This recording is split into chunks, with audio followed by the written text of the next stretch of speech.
When using a real camera, items that are moving extremely fast often become blurry. In Lightwave, if we want to recreate this, we can use motion blur. And there's several options for motion blur, and I thought we could take a look at the different options and take a closer look at some of the detailed settings that we can use. So what I thought we could do is I've got an animation of this blade rotating, and I thought we could take a look at the different motion blur options when using this. So what I'll do is I'm going to pick a frame. We'll pick frame 98, and instead of rendering the entire image, I'm going to come over to Render, Limited Region, and let's just get this area right here. Okay. And I'm going to click it twice so that we won't have the borders. That's the same as going to render globals and using no borders. Okay. So what I'll do is go over to the camera properties panel, and right now we're set with the classic camera. That's the default camera. I'm going to have anti-aliasing set to enhance low. That's 5 passes of anti-aliasing. And for motion blur, down here in motion effects, it's set to off. I'm going to do a render just so we can do some comparisons. Okay, and this is the image that we get without motion blur. I'm going to set motion blur to classic, and I'm going to leave the default settings, and we'll kind of talk about these settings in a minute. And I'm going to go ahead and do a render. And let me zoom in. I'm going to open this up a little bit. And what we're seeing is the item in motion. And what the classic motion blur does is for every pass of anti-aliasing, it's going to render the object, and then it stacks those up. So if you don't want to see this stepped motion, it kind of looks like onion skinning. If you don't want to see this stepped motion, well, you need more passes of anti-aliasing. Okay, so if we go to the first one, this is what the object looks like without motion blur, and this is with classic motion blur at 5 passes of anti-aliasing. Okay, so we've got 5 blades all kind of composited on top of each other. It all gets put on top of each other, and it gives the appearance at a distance, gives the appearance of motion. Now, if you want to increase the quality, again, you could increase the levels of anti-aliasing, or you could come down to motion blur dither, and I'm going to set this back to 100%. Do a render. Okay, and if we toggle back and forth, the dithered motion blur looks better than the classic. Now, I'm going to just zoom in. Now, it didn't take longer to render, because what it's doing is it's doubling up the frames, but as you can see, the quality of them isn't as good.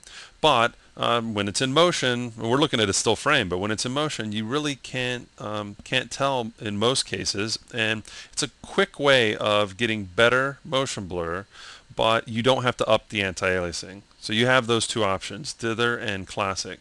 Okay. Now, if we come back over to motion blur, there's another option, but it's grayed out, and that's photoreal motion blur, which is true 3D motion blur. Okay. The way we can gain access to this is if we use any camera other than the classic camera. So I'm going to switch to perspective camera. Okay. And I'm going to have my anti-aliasing set to 5 passes, just so that it's the equivalent of what we used with the classic camera. And then I'm going to set the motion blur to photoreal. And we get options for the motion blur passes. We get options. Default, it would be 1. I'm going to set this back to 100%, and let's do a render. Okay. And I'm just going to zoom in. And there is no stepping. It's actually one blade that we've caught in motion. Okay.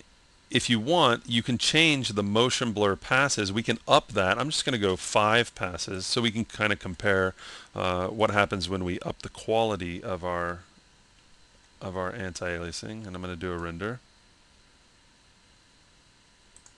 Okay, let's go back to 300.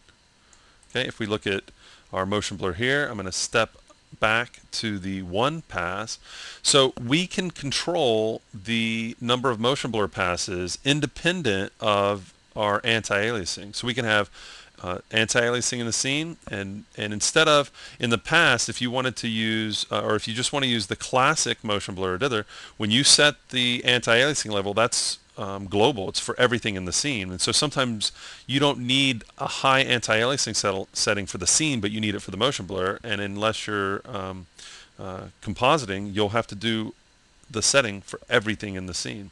So being able to set the anti-aliasing for the image, but then independently setting the motion blur passes for our motion blur can really speed up render time and allow us to just put the the calculations where they're needed.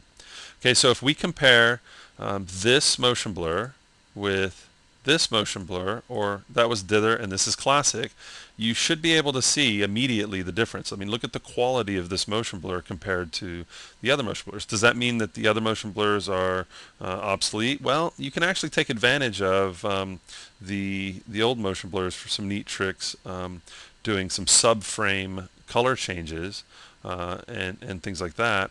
But if you want to go for a photorealistic looking animation, if you're going to be compositing it into live action or anything like that, you're probably better off going the photoreal route, so that you can get this nice photoreal motion blur.